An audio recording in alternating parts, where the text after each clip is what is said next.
with Sub-Zero is always going to be there. However, Ermac has, it's not an amazing move obviously, but he has the wake up teleport. Right. So if Big D gets put in the corner, I don't feel like he's going to be optionless almost when he gets put in the corner against Grandmaster Sub. And as you mentioned, like Grandmaster Sub is a very, very popular character in competitive Mortal Kombat. So no doubt Big D's going to be ready for it, and he's going to understand how to play against it. Yeah, the characters with the teleport definitely give far better options against, Sub-Zero, because obviously for the most part his goal is to push you to the corner, set up that ice clone, and if you don't have the teleport as an option, obviously it really takes a hard read to get out. Oh, they're doing their button check. I think Yes, Madzin thought it was going. I think Big D redid his button, so they're just going to be starting that again soon. Yeah, having a couple friendly words here. They're talking about the flight over here probably. But I think oh, Madzin's go. like, okay, There's a smile. no, we're good, we're good. We got a smile out of him. But yeah, when their buttons are good to go, obviously, button checks, the eternal button checks, $100,000 on the line. Oh, Your yeah. buttons have got to be right. I would definitely check my buttons several times. As I we was have playing for seen this much already. money. All right, so see, they are nice guys. So they'll be going for the restart match. I mean, Madzin likes the Jinsei Chamber. This is his favorite stage. He always picks it. I mean, I think there are these little sort of cosmetic things, that, like costumes, little things like that make you more comfortable as a player. Yeah, like Nivik. Oh, didn't he unlock the skin earlier, huh? He did. Test your might. That was pretty hype. Madzin made sure to do test your might before the match began. Yeah. I mean, Madzin got the first hit. I mean, you're denying. Oh, is Big D going to be able to get in? Oh, what a conversion. That is Full screen beautiful conversion from Big D. Amazing stuff. I don't want to say I'm shocked that Big D beat Nivik, but that's quite an accomplishment. It definitely is. I mean, he's riding momentum. I mean, he's beat one of Europe's best players already. Here comes Madzin. He's going to take up 2 European players in a row. Let's wait and see. Oh, gets hit by the low, but opts not to go for any kind of pressure there. I mean, the trade kind of that was in Madzin's favour, really. Putting Big D in the corner. Yeah, Good damage as well. Oh, gets the cheeky overhead. Nice, good stuff. Cheeky overhead. I love that. Oh, man, he pushes him into it. I've never seen that before. I haven't either. We'll say he did it on purpose. Oh, and the clone disappears. Opts to goes for the buck breaker. I think he's going to either that might have been a mistake, or he's trying to keep him in the corner. I think either way, it wasn't a terrible outcome. Oh, nice Although conversion. he could, yeah. So he just spent 2 meters and then lost the round. So that's huge for Big D. I mean, I think he was confident. I think Madzin must have thought, if I can get him in the corner and knock him down, I've got the clone. And he must have truly thought that he was in a good situation there. But unfortunately, it does lose the round. Big D going into the next match. Well, it's good to see. If that's the case, it's definitely good to see the confidence there. I mean, you definitely need that. Completely. I mean, good block. Oh, goes for the slide. I'm not sure what the reason was behind that. Very unsafe. Right. And of course, Big D punishes. Oh, Madzin tries to get the jumping back one, but just too far away to actually get the back one to connect there. Oh, nice jump kick. I mean, that's one thing that Big D will do. And I think it's also an Ermac thing, is contesting a jump with a jump kick teleport. I mean, it's risky in some regards, but if you get an air to air with it, it's just, there's so much priority on those jump kicks. Right, and then you eat a ton of damage off of it. Into Vortex, too. Yeah, into Vortex, right. The guess situation. Yeah, and Big D's so good at hit, I mean, assuming they're hit confirms on the air-to-air. That was a really, really nice conversion there. Oh, here comes Madzin. Has to make this one count. Oh, he's too he high doesn't up get the in ice doesn't get the conversion. Oh, and he does the vanish!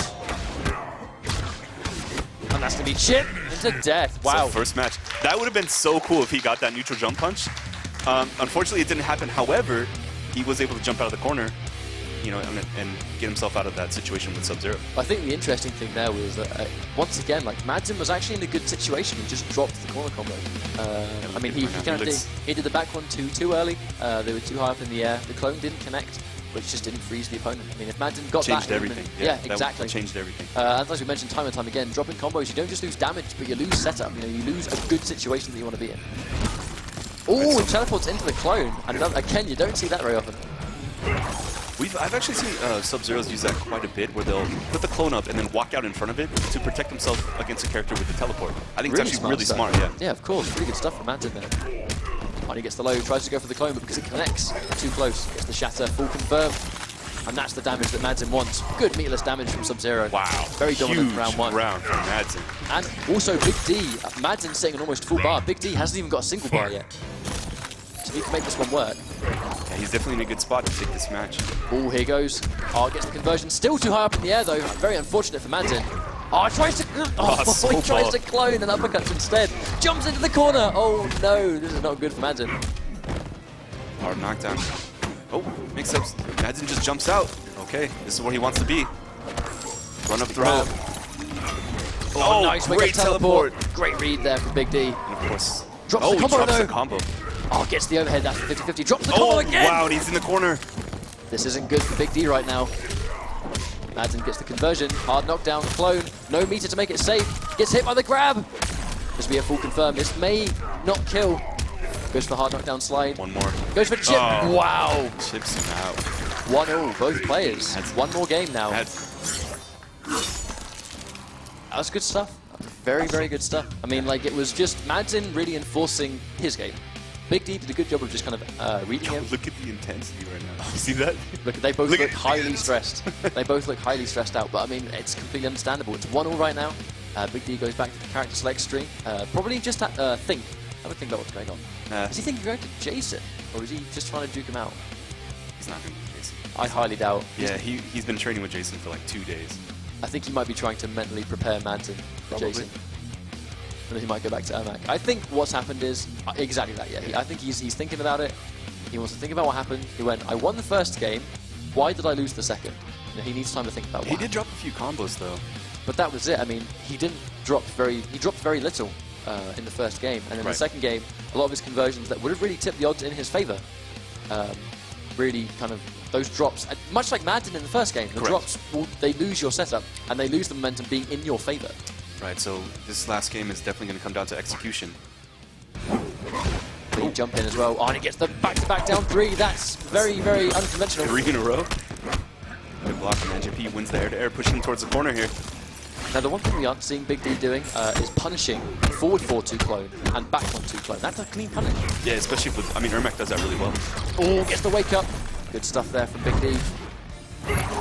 Oh, and the soul ball. Oh, that's not quite a trade. I mean, if he got frozen from that, it would have been a very even trade for both players. Nice conversion from Big D. Does drop the combo again. Instant jump punch from Madzin. Throws him into the corner. Smart. Very smart throw. Oh, another trade that Madzin can't take. Oh, it was a little bit too low there. Nice. Good anti there from Big D. Ready. Oh, full screen slide. Good stuff there from Madzin. It was crucial, though, I think, that he blocked that 50-50 situation. Definitely. I mean, this is the last game here. These guys want to stay in winners for sure. Good use of the hover just to dodge that projectile. Madzin being very careful. That trade was completely for Madzin. Match point, Germany. Match point, Germany. Germany versus Florida. The battle of the ages. Definitely. It's a classic matchup. Oh, and he gets the cheeky 1-2, catches it. Goes for the jump in. Opts not to go for a button press. Oh, good backdash. Get the trip guard, though. Oh, he blocks the overhead.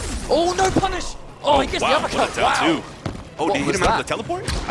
I don't think it was teleport. It might have been an accidental move. Okay. Here comes the clone. Sends a clone up. Oh. By no means is Big D out. Clean jump. Jump. Oh, good punish on the back too. Very good punish. Push him towards the corner here too. Drops the soul ball again. Very unfortunate. I like how he's using that like ground pound to get rid of those ice clones. And that's a trade for Madzin. It's going to be horrible. That's a good jump in, putting him in the corner. Has all the stamina too. Hard knockdown. Spends the bar. Gets him to spend the bar. Oh, and he gets the hard knockdown. Gets hit by the 1-2.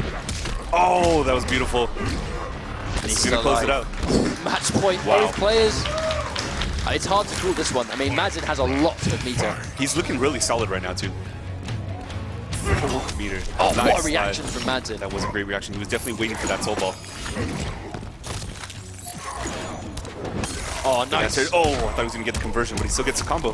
Gets the hard knockdown on the slide. Whips the jump in. Nice delayed wake up from Big D. Doesn't get the teleport though. Jumps straight into a clone. Has the break. Nice anti-air. What an anti-air there. Beautiful conversion as well, yeah.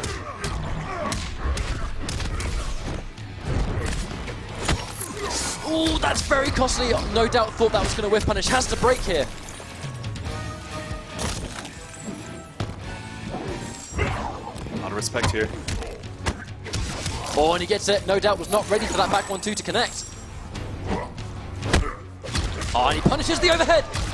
Here comes Big D. This is going to take it. Big D's going to move on. Oh, and he takes on. Madzin takes it 2-1.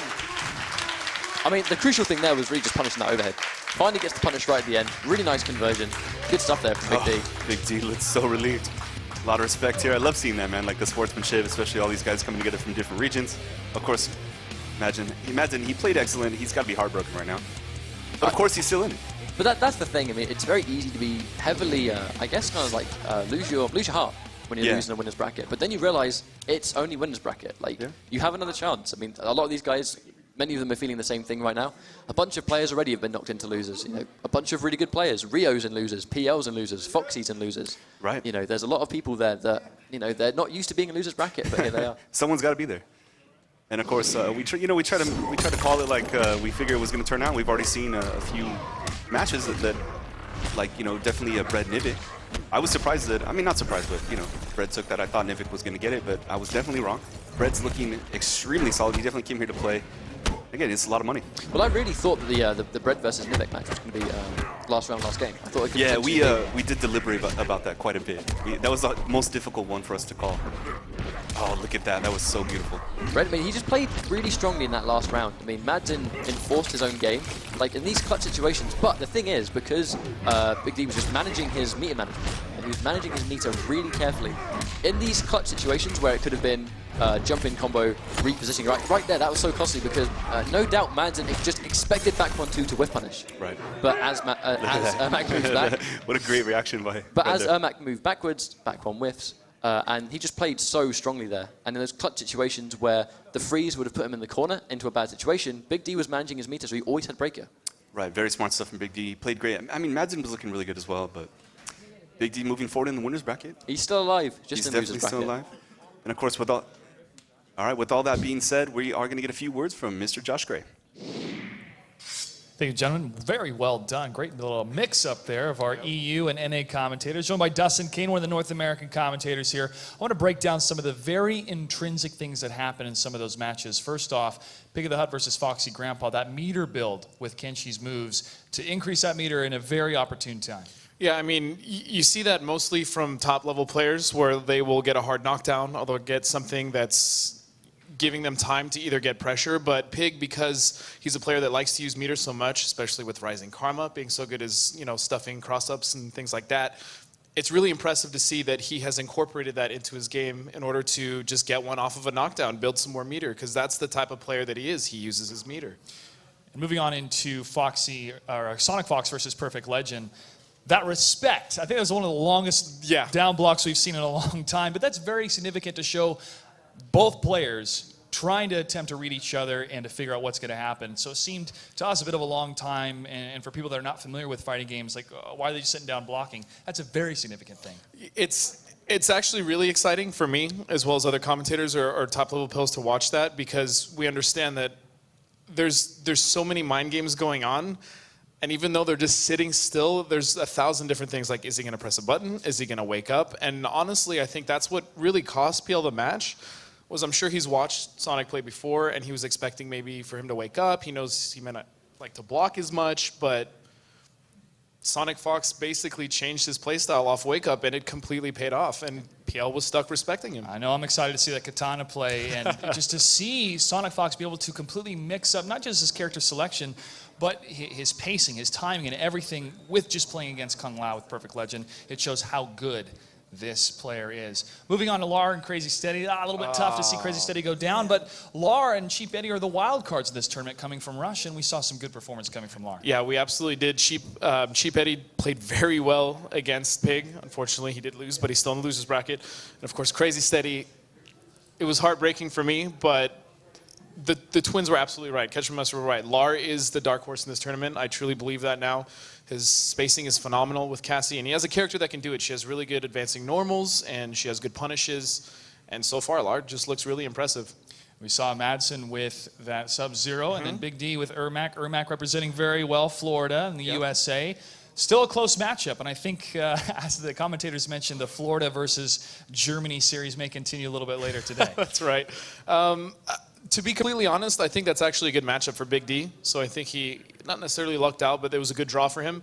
He has different options to deal with the clone, whether it's the Levitate Pound or his Soul Ball, or even lift on block with certain strings. You can actually punish that clone. So Big D played very well, but Madzin was never out of that fight. I mean, he was consistently in there playing his game. It's just Big D was able to get out. All right, thank you very much, Dustin. We want to hear from you online, ladies and gentlemen. Make sure to use that hashtag MKX Finals on Twitter. Who do you think's going to win today and take home that $60,000? We're going to take a quick break. When we come back, the action continues for the ESL MKX Pro League Season 1 Finals presented by Xbox.